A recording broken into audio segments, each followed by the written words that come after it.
And welcome back to the Buckle Up Podcast Universe with Brandon Rush. And Mama Rush. We have a very special guest on here today. One of my best friends in the world. He's actually like a brother to me. My college roommate, Lieutenant Colonel Josh Greb, who is a Cobra pilot in the Marines.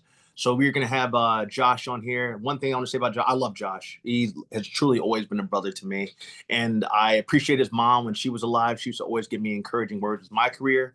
And one thing about Josh was that I know personally, when we were freshmen, both at LaBorde at University of South Carolina, he said, Brandon, I want to be a helicopter pilot. Well, he said he was going to be a pilot one day. I didn't know what kind of pilot, but he said he was going to be a pilot. So I have Josh coming on right now. Let's see here. Admit. I think he's on two different ones. Okay. I think I'll just hit admit both, just to be on the safe side.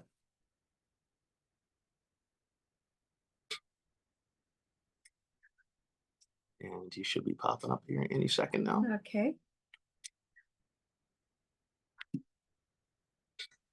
My guy. What's happening? Josh, my brother, one of my best friends in the world. Rush is here too. Good to see y'all.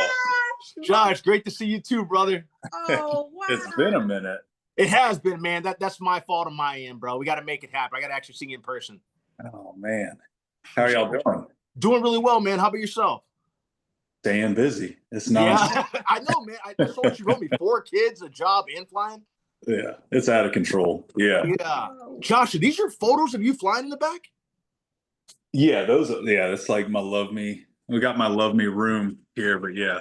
Okay, man, that is awesome. Josh, it is all about you today, man. Welcome to the Buckle Up Podcast Universe with Brandon Rush and Mama Rush. Mama Rush. Happy to be here. I know you're probably tired, man, but we're gonna try and get in as much as we can. We won't hold you too long, though. No, yeah, definitely. No, it's been my bad for pushing this off so long, man. It's been nonstop, but it's good that you definitely have your whole schedule to fill with tons of people. So yeah, absolutely, man. But Josh, you were the person that I have wanted on since day one. Like when I got the show up and running, I knew I wanted you, and I knew I wanted Dave Ballman on here. I asked all the guys, but they've been a little bit timid about coming on. We'll break the ice. That'll be good. Absolutely. Well, Josh, it's up to you too, man. If your hand gets tired, which I probably wouldn't because you're always holding a joystick, or not joystick, the command controls. But if you want to put up against a book or something, you can. But whatever works for you. Yeah, okay, that sounds great. I'm not a professional. That's all good, man. I've had to lean it. I have auditions all the time, so I've been in hotel rooms where I've literally set up a Bible, had to put my phone against it and record off of an ironing board. There we go. That perfect. Perfect. So, Lieutenant Colonel Josh Greb. Josh, tell us about yourself, man. You give your intro. Well, sorry, Mom, before he does that, Josh, first of all, I want the Buckle Up Podcast Universe to know that Josh, last time I saw Josh, I believe it was the University of South Carolina, and you were driving a convertible at that time. We'll get into that story later. The Montego. That old Montego. Yeah. Yeah. But now that we have 11 million viewers and listeners, Josh, in 32 countries and 313 cities around the world. And on 6 continents. And I said, Brandon's been saying, I want Josh to come on Mom so badly, but he's been so busy. So we understand that. And we appreciate your time today. Absolutely. So we'll catch up on those days when I first saw you later on doing the podcast. But we want to just find out all about you, what you've been up to and that type of thing. So go ahead, go with it. Oh, yeah, that's good. No, it's, starting out, we moved, I was born in Southern Maryland, outside of Patuxent River. So that's a naval air station down there. My parents weren't military, but my grandfather on my mom's side was. Okay. And both of my grandparents on my dad's side were. So they were both Navy. And then my grandfather was Marines, but my dad worked for like a government contractor. So we lived in Maryland for a couple of years, and then New Orleans, and then Huntsville, Alabama, where my brother was born, and then back to Maryland, and then Summerville, South Carolina from 6th grade on, and then haven't really left South Carolina except for the Marine Corps. So, but yeah, Summerville was good all through middle school, high school, played basketball there. I was decent for a tall, lanky white kid. And then, it looks like Captain America, by the way. And then after that, got to, was lucky enough to get the Marine scholarship for University of South Carolina, and kind of went to Columbia, and then moved into L5 Laborde, and Yes, sir. that's where I met Brandon, and we became combat crew from there on for 5 Points adventures. Raptors and Sharkies a little bit. Yeah, Raptors and Sharkies. So that was good. We learned a lot. We grew up a lot, and then after that, get commissioned. Stationed in the Marine Corps. I was lucky enough to fly and pass those tests, and then always wanted to fly Cobras. So my grandfather, he was a door gunner in Hueys and H-34s. I think he did 5 deployments to Vietnam, and he never wanted me or my brother or anybody of his grandkids to join the military just because of what he went through. And I think he got shot down or crashed twice. But so he definitely didn't want me to go skids, which is, Cobras and Hueys. But once I picked it, because I didn't want to pick anybody up, I didn't want to drop anybody off. I just wanted to shoot things. But then once I was selected for Cobras and told him that, then he was all super supportive and was very excited. And I don't know if you remember, Brandon, but he was there to pin on my second lieutenant rank for commissioning too, and that's the first time he had put on his dress blues since like 1984 when he retired. So that was pretty cool. And then he did the same thing with my brother 3 years later. So that was nice. Man, Josh, I think I have some of those photos still on my Facebook. I had to send those over to you. When you guys got commissioned, I was there because I went to that for you guys. Yeah, that was awesome. Yeah, and I mean Brandon was brother from another mother. I'm sure we'll get into that, but but we were. I mean, we wouldn't go anywhere without Brandon. Brandon wouldn't go anywhere without us. That was great. But then, the band broke up after all of that. But went to Pensacola, Florida, flew T-34s, and then it's just like a World War II looking turboprop. They have T-6s now, which are a lot faster. But you learn fixed wing, so you go through all your formation and aerobatics, all the fixed wing stuff, navigation instruments. And then you get to pick, like, do you want helicopters? Do you want jets or transports like C-130s? And I picked helos because that's what I wanted. And then you learn on like a news helicopter. It was a TH-57. And so like day one, you're trying to hover and you're all over the place and it's out of control. But I enjoyed it. And then, did well enough there that we put in whiskeys. Me and 3 other guys wanted Cobra's West Coast and then Cobra's East Coast, and you kind of rank kind of what you want. And you only get your first pick if you're, it's kind of luck of the draw. And so, but the 5 of us actually got the AH-1Z, which was a brand new version of the Cobra that we didn't even know about because back then, dating all of us, like the internet was there, but it wasn't really. I didn't have an iPhone back then. It was still that razor flip phone. But so we had to Google what the AH-1Z was, and it was the new 4-bladed Cobra that carries 16 Hellfire, has all the guns, all the good stuff, and so we were excited. Got to go out to San Diego, stationed at Camp Pendleton, and then you go to HMLAT 303, which is like the training squadron. You learn to fly that, and then I went to 367, which is Scarface, and went first deployment there on the 11th MEU with a solid group of guys, and came back to 267, the Stingers. Josh, one quick question for you. That first deployment, where was that to? That was Arabian Gulf, Horn of Africa, Middle East area, like just all over the place. We got to one of the cool things. So that group, we called ourselves the Skid Billies. So, we all got velour tracksuits that were red, white, and blue, and all 16 of us would wear those in.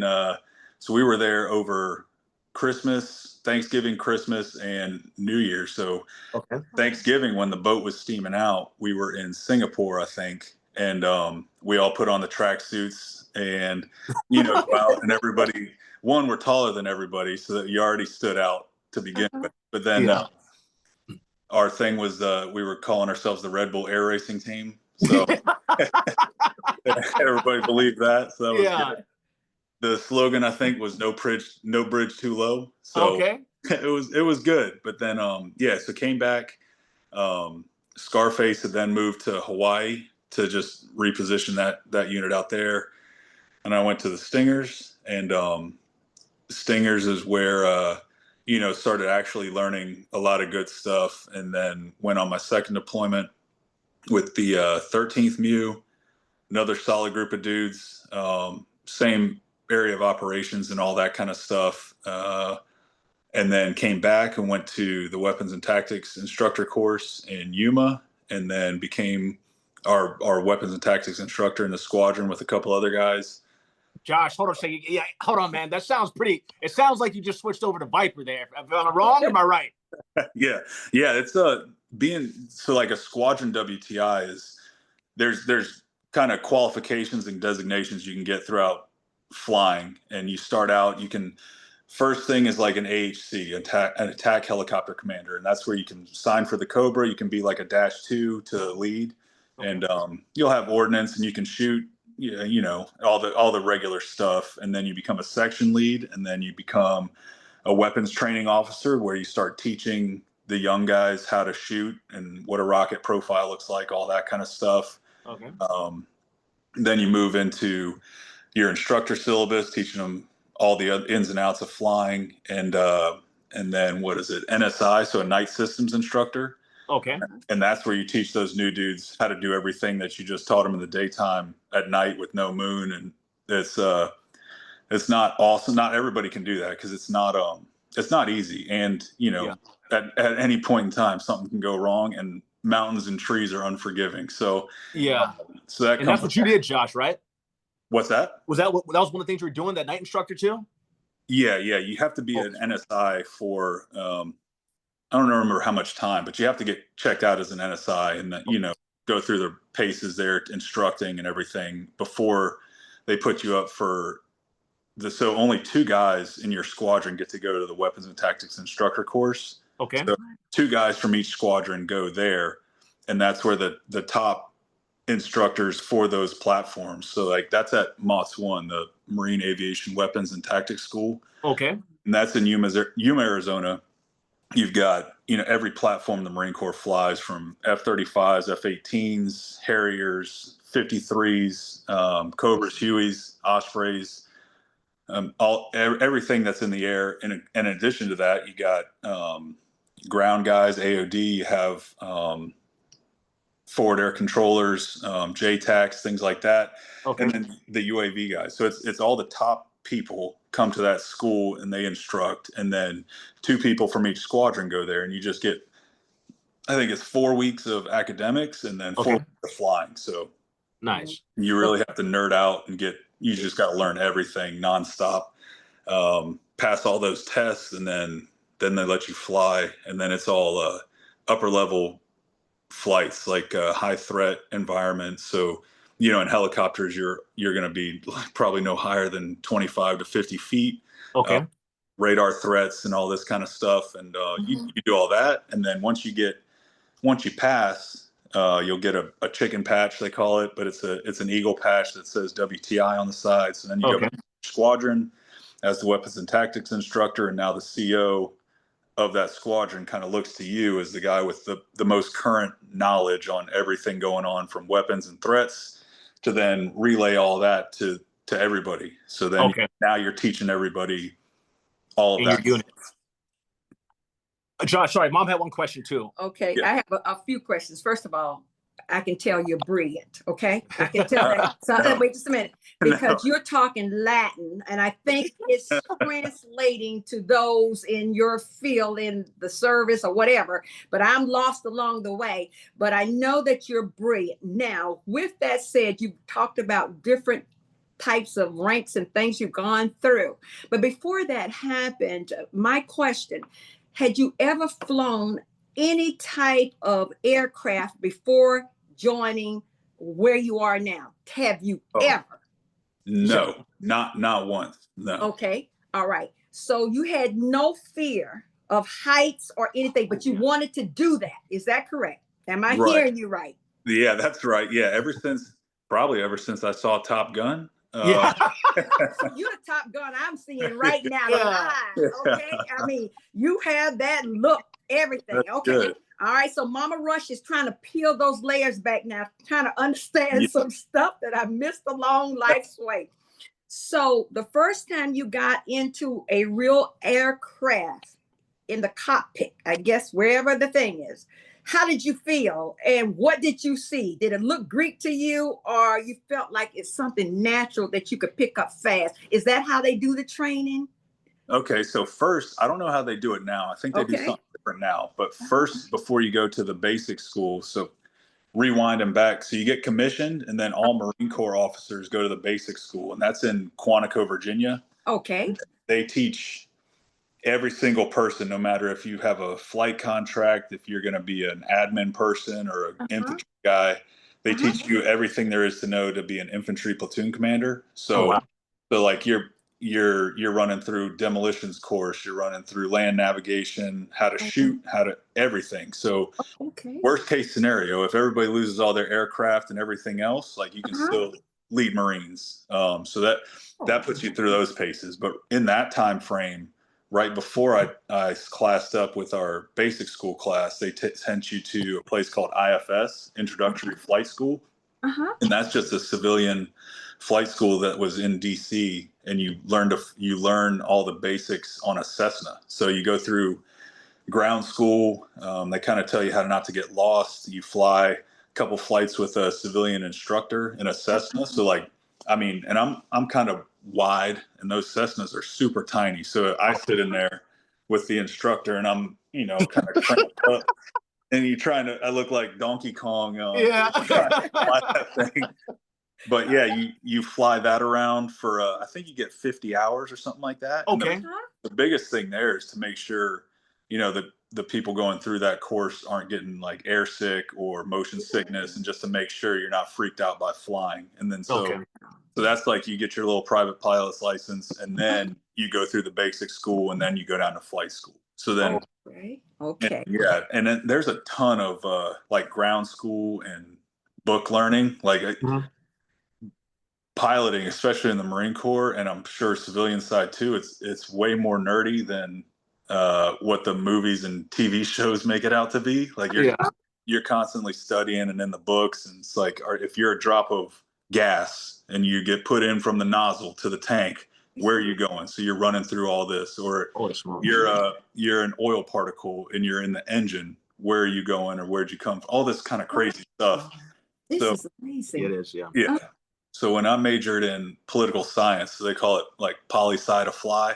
That was an unwise decision. I should have been engineering or something like that. But, really? But it's but you learn they teach you all that along the way. So as long as you have an aptitude for learning and you want to learn and it's interesting to you, like it's no big deal. It's good. And then every platform that you fly, from like the T-34 fixed wing to all the way to the Cobras with like a glass cockpit, everything's different, but it's still all the same. You have, small muscle movements, just slow as smooth as fast kind of stuff. And it's good. Wow. Did you ever get sick, for instance, when you actually got into and they flip you upside down? How do you keep your bearings to know that you're either upside down, right side up? Or how does that play into all of that before you actually take on the aircraft? Yeah, so there was so when you get the T-34, that's like a fully aerobatic little plane. So it's like you're in the front seat and the instructor's in the back, or you swap or whatever. But the very first flight, you go with your on wing, who's like your kind of mentor as you're going through. And he asked me, do I get air sick? And I was like, I don't know, sir. And so he ran me through his own little thing he called it the squirrel cage. And it was, I still remember, you started out flying straight and level. We were going, I don't know how fast. It seemed like super fast, but it probably wasn't. But you go into a loop, but at the top of the loop, you flip upside down or right side up. He did a whole bunch of stuff like twirling and twisting. And then, you heard me laughing in the front because I was like, this is awesome. So then he gave me the controls and just had me screw around for a little bit. And it was, but then other people don't have that same experience. Yeah. So they have to go through like air sickness training, try to get rid of that, whatever that feeling is. But it's all due to your inner ear, and you can get used to it. And then the people that just don't want to try to get used to it or can't physically, then they go do something else. Okay. But yeah, when you're upside down, there's definitely not a lot of upside down in helicopter land. So if there is, it's bad news. Well, before you came on, I tried to do a little research about Cobras and all of this. What is AH-1-1, 2, whatever. Yeah. 1Z. I said, what's the actual term, Josh? It's the AH-1Z. 1Z. Okay. 1Z. Is that right? That's I heard right. you say it earlier. I said, now what in the heck is that? So how did it come to be? See, I'm just asking questions as a guest would, Josh. Please. Question, because you're telling us some stuff here. This Cobra, how did it get the name Cobra for your pilot, being a Cobra pilot versus just a regular pilot or any other pilot out there? Right. So I guess the actual nomenclature for the AH-1Z is the Viper, and that's what Bell gave it. So and then the Yankee is the Huey version. That's the UH-1 Yankee. That's the Venom. Okay. But the history of the skids, and they're called skids because they don't have wheels. Okay. It's got the two sticks on the bottom. That's the skid. So that's why you call it like skid kids or skid row for where they're all parked, things like that. But that was all from Vietnam. So they had the Hueys were the first, legit helo out there that was smaller, agile, and mass produced. So they had Hueys, and they were called slicks if they didn't have guns or rocket pods on the sides. And then they started putting rocket pods and stuff on those Hueys, and then they called them Huey gunships. And then they realized that they're still kind of fat and taking a lot of rounds when they're going into the zones. So then Bell just went ahead and narrowed them down, and then so it was the same engine, same transmission and rotor blades, same skids and all that, but they just shrunk it, and then they put a nice beefy minigun and a grenade launcher on the front, and then rocket pods, and so they called that the Cobra. And, so they went through a bunch of iterations of the Cobra. I can't remember all the letters that go behind it. It was like a J and all that stuff, but so and they called it the Cobra. And then just traditionally, I think everybody that still flies it still calls it the Cobra, even though they call it the Viper, but nobody that flies it calls it the Viper. So it's probably not, it just doesn't stick. It's the Cobra pilot. Absolutely. So you're now the Viper pilot. Cobra pilot, but Viper equals Viper pilot because of the machinery, the AH-1Z that you're now flying. Is that correct? Right. Yeah, we call it the Cobra, but I mean, and then the F-16s in the Air Force, those are Vipers, and they call them Vipers. So you can't have two Vipers. Exactly. Josh, I remember one thing too, and correct me if I'm wrong. I remember at the time, you actually kind of said it already. You guys were like the first ones. You're like the first generation of the Zulus, right? Oh, am I wrong?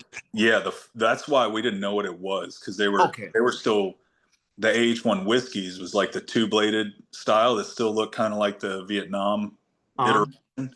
And so we were the first 5 nerds to get picked up for the Zulu Cobra. So they had a few senior captains and a couple of majors that were still, it's called OpEval, the evaluations of this platform from Bell.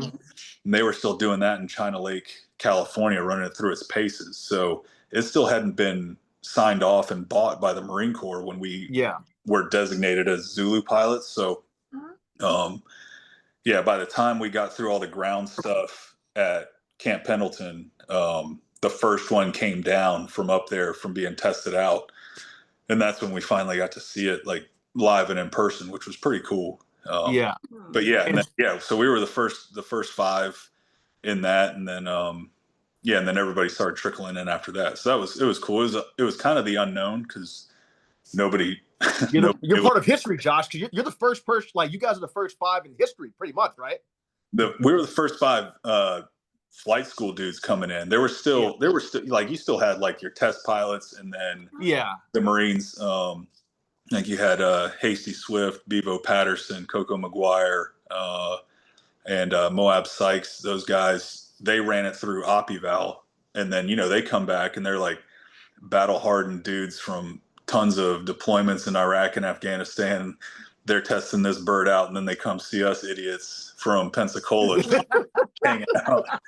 So, but it was that was a blessing in disguise, because those guys taught us a ton, just everything that they knew, which was awesome. And then that gave us a leg up, but they also had to, because there was nobody else. There was nobody else that was going to help them. So yeah. I mean, that's impressive. I mean, you're part of history, Josh, which I think that's amazing in itself, because like, just like with NASA pilots and stuff like that, you guys are at that groundbreaking, you guys are at that outside of the badasses from that came over and taught you guys in Pensacola. Like, you guys are at that ground level, that I guess first generation of people that are going to be to teach that. I mean, that's a part of history, man. Yeah, it was cool. I mean, it was impressive. It was luck of the draw. I mean, we just signed up for Cobras, and then however, we don't know how they picked them, but yeah, me and the other guys, we were in the same squadron. So they in flight school, and we were the ones to get it. So I think either our on wing was pushing for us to get them, or they just pulled our names out of the hat in order. But it worked out. Yeah, and I'm happy with it. It's a great aircraft to fly. I mean, I'm still flying it, so that works. Yeah, that sounds good. How do you get mentally prepared if you have to go on a mission? How do you get yourself ready and your family ready that you're getting ready to go? It has to be something. Tell us about that process. For me, it's pretty much everybody and everything is trying to kill you, no matter what. And the biggest thing in aviation is complacency kills. So even though you have, even 500 to all the way up to 3,000 hours in an aircraft, or whatever it is, 30,000, there's still some random bird or a random nut that can come off. And, you always have to be prepared for the inevitable of something happening. If you're not, the second that you're not, something will. Yeah. So you can't get caught slipping. So for me, just like every flight brief, every mission or evolution, no matter how benign it is, like you always have to lock in and you compartmentalize. And I think pilots especially are super good at compartmentalization, of just keeping, issues over here in one box, and then issues over there in the other box, and then now, okay, I got to open up my flight box, and then you'll hear them talk about, like, you got to get in your flight box, and that's nothing else exists except for what you're focused on. Because then for us, for Cobras, like, I mean, you're not dropping people off and you're not picking people up. You're just the whole mission is close air support, or there's deep air support too, but I wasn't there in Iraq, but there were, if the ground guys are in trouble and they call close air support and Cobras and Hueys show up, like, they know your job is to kill the bad guys, give them a break. So they don't call you to just hang out and have fun. Somebody's having a really bad day, but it's your job to make that other person have an even worse day. So, and that's, if you're not locked into that mentality, it's like that's it, then you're not going to make it. So which I like that's cool. Like, go big or go home. Yeah, absolutely. I wanted to ask, how fast do they go? You can do ballpark, Josh, if you can't mention exact speed. You can do it's so you can't really, any helicopter, you can't really go too much over 200 knots. Which is like, can't remember how many knots equal a mile an hour. I think it's like 1.8 or 2.2 or something like that. But that's just because your rotor blades will end up going supersonic, and then those will tear themselves apart. So so that's what slows the helicopter down, is just aerodynamics. But for us, when you're like cruising straight and level, if you have, say, you got like 8 Hellfire and 2 19-shot pods of rockets and guns on board, you're probably going like 120 to 130. 130 knots. So that's not bad. It's like 150, 160 miles an hour. But everything feels a lot faster when you're low. So like at 20 feet, you're like going in between cactus or going. So it seems like you're going really fast. It's always fun Like you take a Hornet guy or somebody in the front seat. Like we did that at Mott's a bunch of times, like cross cockpit stuff. And you take them in the front seat of the Cobra, and they're just like freaking out that you watch out for that, watch out for this. Yeah. But you live in the dirt, which is cool, and it's completely different up there. Like they're so high, like the terrain looks like your maps do, which is awesome. And you don't necessarily have the speed rush because nothing's really moving past you unless you're through a cloud or something like that. But once you're down and low, they're like, yeah, it feels like you're going super fast if you're not used to it. But it's all just different sight pictures and what you get used to. Okay. Well, I love when Brandon showed you on flying, and I said, "Oh, that was awesome, man! It was awesome." Brandon posted that out there on Facebook, and I said, "That is Josh." I was happy when you decided to come back on because the last time I saw you in that Montego. Montego. Montego. Was it Montego or Montego? Montego, yeah. With the SWAT music, brother. Yeah, not only it was a convertible. And you drove up. I said, "That's one fine man coming up there in that car." I dated a guy, but his was not a convertible type. And I said, and Josh, your whole gang. I always talk about all of you all you guys up there that lived in 5 Points and everything. I told Brandon he had some of the best friends. He has some of the best friends that I've ever met. Absolutely. The guys from Carolina, y'all are true blue. And for you to get on and talk about that aircraft and all the training and how, and in a way, I want young people to see that, how smart you are, and to take those tests and pass those tests. I know they're difficult, but if I can do it, anybody can do it. Because I'm not that smart. But it's if you're interested in it and you enjoy that, then all you got to know is that it's going to make you better. So, and anything that makes you better is going to take time and sacrifice. So if it's worth it to you, then it's worth it in the long run. So that's how I looked at it. It was good. I don't like heights, so I know I'm in trouble. Yeah. I don't like heights at all. I mean, really, my stomach starts to quiver. What'd you say, Josh? What'd you say, Josh? You'd be good for helicopters then. You stay super low. It's good. Yeah. Don't think so. As soon as that thing goes up, I don't like that. Listen, we went to, and I was going to interject this. Brandon, when they were little, we went to King's Dominion, one of those parks, and I got on the little children's roller coaster, the baby's roller coaster. I'm screaming, so the children are looking at me like, what? I mean, imagine the little children's roller coaster. I'm screaming. So I can only imagine being in a helicopter. I'm praying, Lord, and I know if I close my eyes, I still feel it. So any rate, go forward, keep on talking. Josh, another question I have for you, brother. What is your favorite part of flying? That's right. That's a good one. Ooh, I guess flying the Cobra. I mean, I think shooting. Yeah. So probably the best part of shooting is like when you do fixed guns. So like you have a 20 mil, they call it a cannon. It's a 3-barreled Gatling gun style cannon. Okay. 20 mil round. It's like, I don't think. Is it what the Warthog has, Josh, or minigun? That one's a 30 mil. Okay. So that one's like 10 millimeters bigger. Yeah. But yeah, ours is a 20 mil. So like I've got a barrel in here, but it's too heavy to bring over. But okay. If you want to turn it, Josh, you can turn the phone.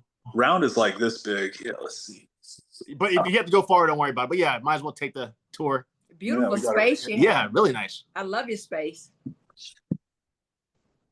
Okay, so here is this is a busted one. It's all good. But yeah, so that's like a 20 mil barrel. So you got you would have 3 of those. Oh wow. Thanks for showing us, Josh. Yeah, and they spin around. So that's but yeah, like you go fixed forward, and when you're shooting it, the aircraft kind of vibrates, and you can like the smoke comes in the cockpit a little bit. So it's pretty fun. And then so that's probably the most fun. That and rockets. Okay. Really anything coming off the aircraft and exploding is the best part. Wow. Awesome. And how many years have you been flying now? So I've been in for 18 years and then flying probably 16, I guess. Oh, Okay. great. And then Yeah. Josh, you're still kind of in, or what is it that you do these days? Because don't you go to? I mean, I don't want to give away too much of your information, but you like fly with the squadron in New Jersey or something? Yeah, so I'm still in the reserves, Okay, gotcha. Okay. SMCR. So yeah, once a month. I'm in South Carolina now, so I'll fly up to Philadelphia and drive into Lakehurst, New Jersey. So McGuire Dix Lakehurst is where our squadron's at. Okay.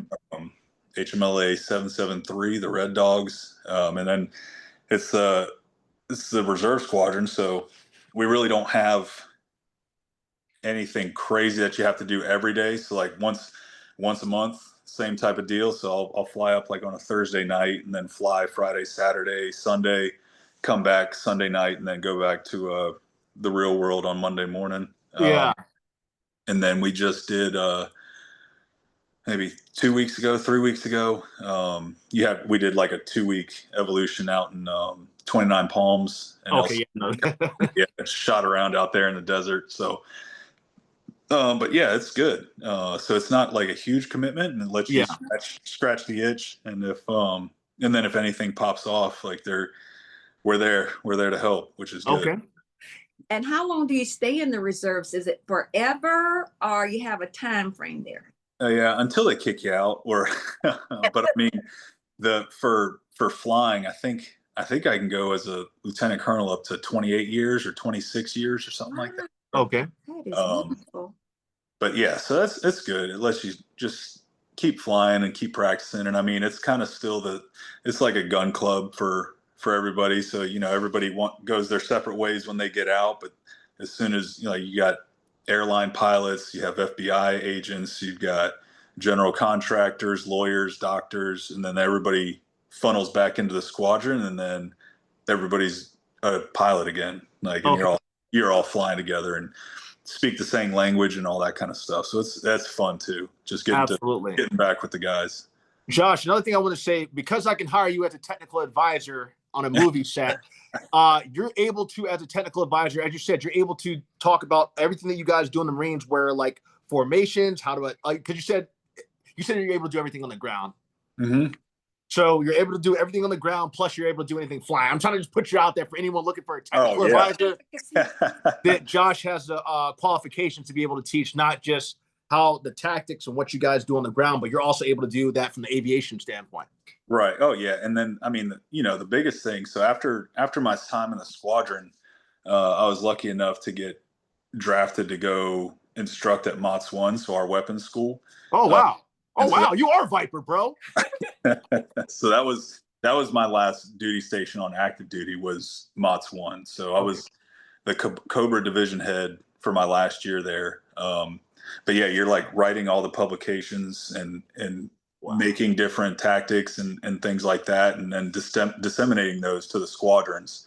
But the thing with like, definitely, I'm gonna brag, but like Cobra. Go ahead. No, wait, Josh, I want you to say everything. So here's the thing: is like, Cobra guys, you can be a FAC-A, so a forward air controller airborne. So like the guy on the ground that's calling in airstrikes and things like that, you're doing that from the helicopter. Oh wow! So like if the dude on the ground, he's getting shot at, or he can't see what you're seeing. Yeah, he can pass you FAC-A control, and then now you're controlling any fixed wing that are on station, any other helicopters. You can call in ARTI, all that stuff from the helicopter. Okay. Well, at MOTS, you're teaching dudes to be a FAC-A instructor, so a FAC-AI. So now, not only are you doing all that, but you're instructing another pilot on how to do it while you're doing it, or he's doing it and you're making sure he's not going to drop a bomb on a friendly position, or lines aren't crossing. You don't want to cross streams at any time, like stuff like that. But make sure you integrate fires. But with that, you have to know every single piece of ordnance and kind of tactics that our guys use, and like schemes of maneuver the entire time. So every single type of fixed wing ordnance that could be dropped. Like an F-35 checks in on station, what's he carrying? Okay, what is this? F-18, a Harrier, other helicopters, that stuff's easy. But then ground guys, like, how can you use whatever they have at their disposal, from like HIMARS, which is like rocket launcher type stuff, to 777s, which are artillery. So you have to know all of that in order to actually implement it and be effective. So it's like a huge orchestra going on, and you're the conductor, and it's a symphony of destruction that you're in charge of doing, which is great. But you can't do that if you don't know what you got at your disposal. So that was our job, to try to teach guys, and that's just like a small, holy smokes, like a small fraction of what you end up instructing all these students. And I mean, those students are like, when I talked about going through WTI, you're like one of the top dudes in the squadron, or gals in the squadron, that the CO is like, I need you to be a better instructor, or learn how to instruct this better for us. And then, but now you're training the trainer. So you're, and you can't really screw that up. No, not at all. Kind of is important. So, Josh, that says a lot of. First of all, I know you personally, but that's which is a good thing. But it also says, it teaches about. You're telling us about how much your work ethic is. Not just that, but how much you're respected by your peers and by the people that know, like, hey, like, Josh is really great. I think that he's your commanding officer who sent you to, what's it called? What was it called, Josh? That MIC? What was that military training school that? Not the end. Sorry, no, Josh, the one with the weapons, the special weapon, the one that. MOTS. Yeah, MOTS. Yeah. The people that chose you to do that, they clearly saw that you had certain qualities to yourself that you and one other person, I think you said two of you guys went, or two of you all went. They saw that clearly, you two, and they clearly were right, because now you continued to do that for a while. That, or they had nobody else to pick. Okay. But yeah. It was good. I mean, same as with anybody, like, I was poli-sci to fly. I was like getting through college, did everything you were supposed to do. Just don't mess up. And if you're studying for a test, then do the best you can on whatever test you're studying for. Like, there's no point in half-assing anything. You gotta just do it. If you're there to do it and you're already spending time on it, then do it 100%. If it's not good enough, then at least you left it all out there. And if it is good enough, then see where it takes you. So, just like a coach, man. Have you ever thought about being an astronaut? I mean, doing that part of it. How do you feel about that? I have a friend, Charles Bolden, who used to run NASA and under Obama. And so with that, he talked about being an astronaut in high school. And he became a great astronaut and all. But did that ever cross your mind? Because you have everything they need, I guess. Yeah, I did. Really? In 5th grade, my grandparents sent me to space camp. Oh, really? Yeah. I always thought that was fake, but it's real, huh? Yeah, it's real. It's in Huntsville, Alabama. I went to space camp, me and my cousin. And I thought being an astronaut would be awesome. And then and usually it's more fixed wing or test pilot guys get selected for that. But we did have, I think she's Lieutenant Colonel now. Jaws was her call sign, Mogbelli. She was a Cobra pilot. She was in the test squadron that was next to MOTS in Yuma. And she actually applied for the astronaut program. And out of like 300 people, she got picked. So she went through all the NASA training, and I think she's been to space once already. And she's on the Artemis program, like the moon program for NASA, which is pretty cool. So, like, that's a Cobra pilot that went through with it all. And she did it. Now, I will say, I think she went to the Naval Academy and was like an aeronautical engineer. Okay. And it has all that stuff. I wasn't into all that. So. Absolutely. Do you have many women as Cobra pilots? No. I think we do have one female in the Red Dogs that's a Cobra pilot, and I don't know about the active duty squadrons now. There's definitely more now than there was when I first got in. When I first got in, there were no female Cobra pilots like on the line squadrons. I think there was one prior, but it's still like onesie twosies that go out there. But and it's not like females aren't allowed. It's just, I think it's a different mindset. I think so, like, that it just attracts a certain type of person. Oh, I understand. So, like, you need to be like a meat eater alpha mentality. Oh. And definitely the ones that get there are like that. Oh, okay. Absolutely. And Josh, I know your call sign, but will you please say your call sign and explain how you got the call sign? And I'll get ready to let you go too, Josh. Oh, no, you're good. Here's Blaze. You know Blaze? Oh, that's your son, right? Blaze, what's up, man? What's up, man? I see you've been hitting the gym. Yeah, I'm trying. Yo, what position you playing football? I see the picture from time to time. Running back, wide receiver, and DB. So. When's the first game? It's like in the second week of August. All right, man. I'm gonna try and catch one this season if I'm in town. Yes, sir. All right, brother. Nice meeting you, Blaze. Yes, sir. Right. Clearly, he's been working out with you, Josh. That kid's getting jacked. He's getting big. Yeah, Wow. he's getting really big, man. He's built. Yeah.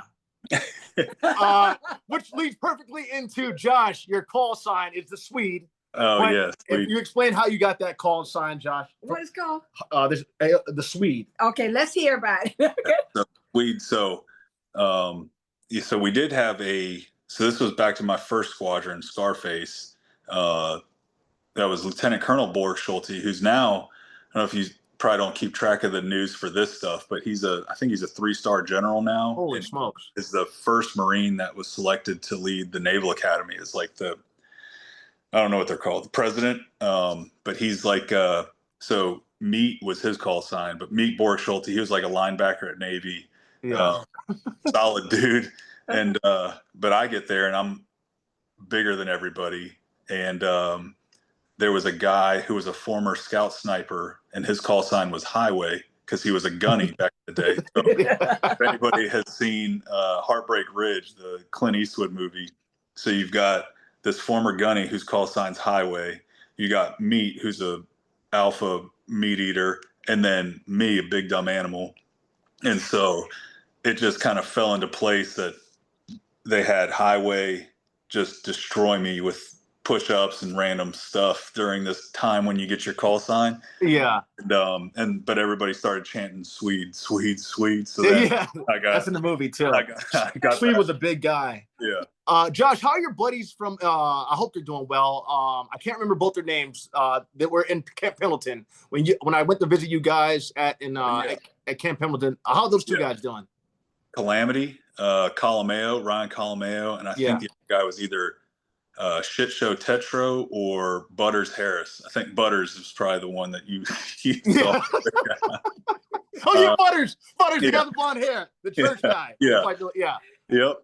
And so Calamity, he got out, I think at the 8-year mark.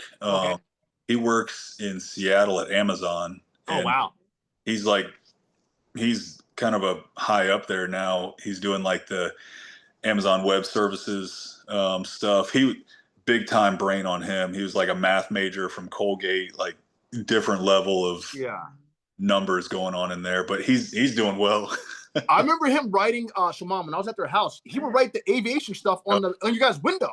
Yeah, we would draw all of our systems up, like the hide system, the engine. Like the mirror like that. Wow. They have all their what was it, Josh, you guys were right up there? Yeah, like hydraulic systems, the engines, all the aerodynamic stuff to memorize, weapons, everything. We would all pretty much take like a dry erase marker and write it all over our windows. They'd just quiz each other like all day, every day. Nice, man. But what I tell you what I was happy about, and I meant to say this about you all being friends. I told Brandon, I said, Brandon, if something happens, I have all your numbers. Yeah. And I'm calling your friends. I'm so glad that y'all didn't convince him to put on a Marine's uniform. Every time I see a wedding, one of y'all getting married or something, I see Brandon in his regular suit or whatever, the rest of y'all Marines around him. But just a great support system for him. And you just don't know how I appreciate that so much, because I think, like you said, Brandon, iron sharpens iron. And I believe in that. And good people up another person better, make that other person better, because they're great. And he becomes great. He's always great. And so I love that. And I want to make sure that everyone hears that you can do that on sets, that kind of training. Yeah, Josh can be a technical advisor on set. That's why I wanted you to mention that, Josh, because we have 20 movie people on here. Oh, yeah. That you're able to be a technical advisor, because I've seen, basically they have people from different branches come on and literally as a technical. Oh, my friend Jim Clemente, the FBI guy. Right. He's a technical advisor first, and he does everything related to the FBI. He tells them all that kind of stuff. So that's what I'm saying. When it comes to military movies, which are never ending, you could be a technical advisor for that because you know everything. I'd be all about Yes, this is now. How do you keep in shape, Josh? What do? You have to tell us about that process. Oh, so now with 4 kids, it's kind of had to shift things from the afternoons to mornings. So I'll get up at 4:15 or so, and then I'll work out until 6:15, and then I swap with my wife Tabitha, and then she goes to the gym, and then she'll get back around 7:15. But yeah, so it's every day, 6 days a week. Saturday we'll go together for about an hour and a half, 2 hours, but 6 days a week at the gym. I did the CrossFit stuff for a little while. Yeah. And then now I switched back into normal weightlifting type stuff just to get those those numbers up. But Yeah. I mean, it's good. I think and the Marine Corps kind of makes you not get out of shape. Like you have to be in shape to stay in. And for the reserves, like you still have to run your physical fitness tests. You still got to get, the older you get, crazy enough, the more pull-ups you have to do. So like, wow. I think 36 to 41, you have to do 24 or 25 pull-ups, dead hang pull-ups, instead of, if you were 18 to 25, you only have to do 20. So, wow. So I guess they put it all in on old man strength or something. But yeah, to be fair, I think I'm way stronger now than I was. Really? And you look great, brother. You really do. How tall are you, Josh? 6'4". So in that cockpit, is there is a certain height? I'm thinking about height cutoff. Oh yeah. Is there something that they say, no, you're too tall for it? Yeah, the one reason, not the main reason, but one of the reasons I didn't go fixed wing is that they call it like anthroed out. So they measure, well, for us, they measured your hip to your kneecap. So like, and if that, whatever that length is, then, the ejection seat wouldn't be good for you, or like you could lose your leg or something like that. Oh, wow.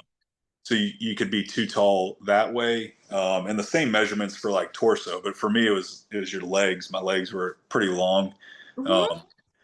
Fortunately or unfortunately, now you can get into helicopters, but there are no ejection seats in helicopters. So it's like,